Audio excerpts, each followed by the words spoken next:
जय हिंद दोस्तों, और एक बार फिर से स्वागत करता हूं मैं आप लोगों का आपके अपने चैनल पर। और दोस्तों, आज के इस वीडियो में हम लोग बात करने वाले हैं एनपीए में। अगर आपका भी अकाउंट नॉन परफॉर्मिंग एसेट यानी कि एनपीए में चला गया है, और आप ये कैसे चेक करेंगे कि आपका अकाउंट एनपीए में अभी तक गया है कि नहीं, तो फिर आपको उसके बाद पैसे पेमेंट करने की कोई भी ज़रूरत नहीं पड़ेगी। तो आज का ये वीडियो इसी टॉपिक पे होगा। काफ़ी लोगों ने ये कमेंट किया था, तो वीडियो को एंड तक वॉच कीजिएगा बिना स्किप किए। आपको पूरी इन्फॉर्मेशन आज के इसी वीडियो में मिल जाएगी, तो वीडियो को देखते रहिएगा। और साथ ही में जो भी लोग हमारे चैनल पर नए हैं और जो उनको लोन रिलेटेड हेल्प चाहिए, वो चैनल को सब्सक्राइब जरूर से ज़रूर करें, ताकि उनकी पूरी से पूरी हेल्प की जा सके। तो एक बार फिर से आप लोगों का स्वागत है, और वीडियो को करते हैं शुरू। अगर आपने भी बैंक से या किसी भी एनबीएफसी एप्लीकेशन से पर्सनल लोन लिया है और उसका रिपेमेंट अगर आप नहीं कर पाते हैं किसी भी पर्सनल कारण से, और वो कारण जॉब लॉस हो सकता है, मेडिकल इश्यू हो सकता है, या कोई अदर रीज़न हो सकता है जिसकी वजह से आप पेमेंट करना चाहते हो लेकिन पेमेंट नहीं कर पा रहे, लेकिन एक समय की सीमा होती है। अगर आप काफ़ी लंबे समय तक पेमेंट नहीं करते हैं तो फिर क्या होगा, वो ध्यान से सुनिए। फॉर एग्जांपल, मैं अपना एग्जांपल दे के आपको समझाना चाहता हूं, तो आपको ज़्यादा समझ में आएगा। मान लीजिए कि मैंने 1 लाख रुपए का लोन लिया था किसी बैंक से, और उस बैंक ने बार बार मुझे कॉल किया, नोटिस भेजा, और रिकवरी एजेंसी मेरे घर पे भेजे। उसके बाद भी मैं उनका पेमेंट टाइम पे नहीं कर पाया, और मेरा ड्यू 1 साल तक हो गया।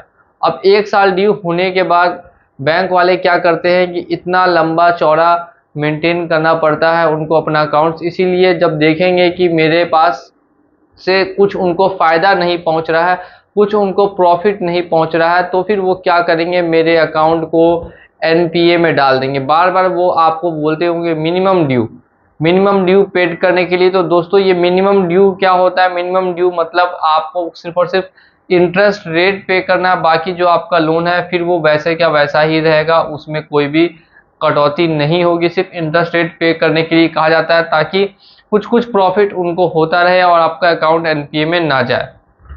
देखिए, एनपीए में अकाउंट मेरा 1 साल तक मैंने लोन पेमेंट नहीं किया तो फिर चला गया, क्योंकि मेरे पैसे से कोई भी प्रॉफिट बैंक को नहीं हो रहा था। अब क्या करना चाहिए मुझे? अगर मेरा एनपीए में अकाउंट चला गया तो उसके बाद अगर मैं पेमेंट कर भी दूंगा, फिर भी मेरा लोन का अकाउंट क्लोज नहीं होगा। जी हाँ दोस्तों, इसीलिए मैंने आपको स्टार्टिंग में कहा कि अगर आपका भी अकाउंट एनपीए में गया है तो फिर अभी फ़िलहाल आपको पेमेंट करने की कोई भी ज़रूरत नहीं है। और इन केस अगर आप पेमेंट कर देते हैं तो फिर आपका लोन अकाउंट क्लोज नहीं होगा।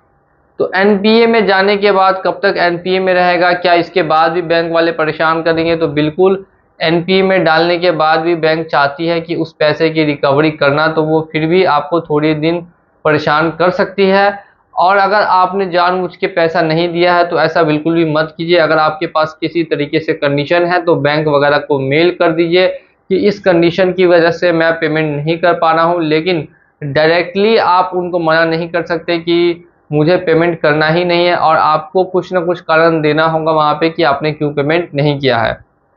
अब ध्यान से सुनिएगा कि आप कैसे चेक करेंगे। तो इसके लिए आपको क्या करना है, जो आपका सिबिल स्कोर होता है वो जाकर आपको लगातार चेक करते रहना है। तो वहाँ पर आपको पता चल जाएगा कि आपका जो अभी अकाउंट है वो एनपीए में गया है कि नहीं गया है। ज़्यादा से ज़्यादा मैं देखता हूँ तो 3 महीने ड्यू होने के बाद भी एनपीए में किसी किसी का अकाउंट जाता है, किसी किसी का 1 साल ड्यू होने के बाद भी एनपीए में अकाउंट जाता है। अब देखिए, ये एनपीए से क्यों अकाउंट को सबसे पहले डालेंगे लेकिन फिर वहाँ से हटा के रिटर्न ऑफ भी करेंगे? तो ऐसा क्यों करते हैं? क्योंकि अगर किसी भी बैंक का दोस्तों एनपीए रेशियो बढ़ जाता है, मान लीजिए 100 कस्टमर्स ने लोन लिया है और उसमें से 15 या 20 कस्टमर्स उनका लोन पेमेंट नहीं किया, और उनका अकाउंट अगर बैंक वाले सभी का एनपीए में डाल देंगे, तो फिर बैंक का एनपीए रेशियो बढ़ेगा और उस बैंक में लोग फिर पैसा डिपॉजिट करना नहीं चाहेंगे।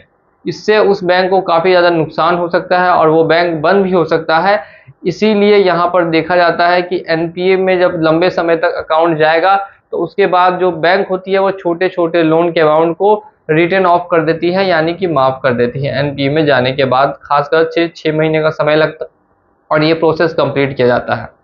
अगर आपको पेमेंट करना है तो फिर आप कैसे कर सकते हैं, वो ध्यान से सुनिए।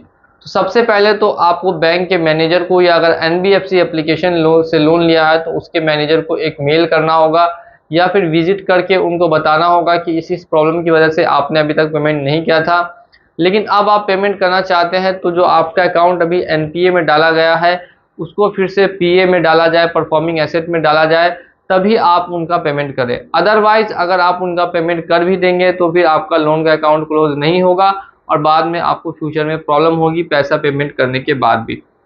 तो पूरा प्रोसेस क्या है वो मैंने आपको फिर से बता दिया है, फिर से बता रहा हूँ कि सबसे पहले आपको बैंक के मैनेजर के पास जाना होगा या फिर मेल करना होगा और बताना होगा कि किस वजह से आपने पेमेंट नहीं किया था, और साथ ही में आपको बताना है कि अब आप पेमेंट करना चाहते हैं।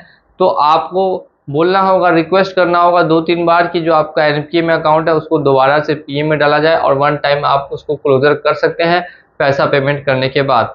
तो ये पूरा प्रोसेस है एनपीए में अकाउंट जाने के बाद कैसे पेमेंट करना चाहिए। काफ़ी लोगों ने ये हमसे पूछा था, और साथ ही साथ में काफ़ी लोगों के ये सवाल भी थे कि क्या अकाउंट एनपीए में जाने के बाद आपके ऊपर केस वगैरह या कार्रवाई वगैरह होती है।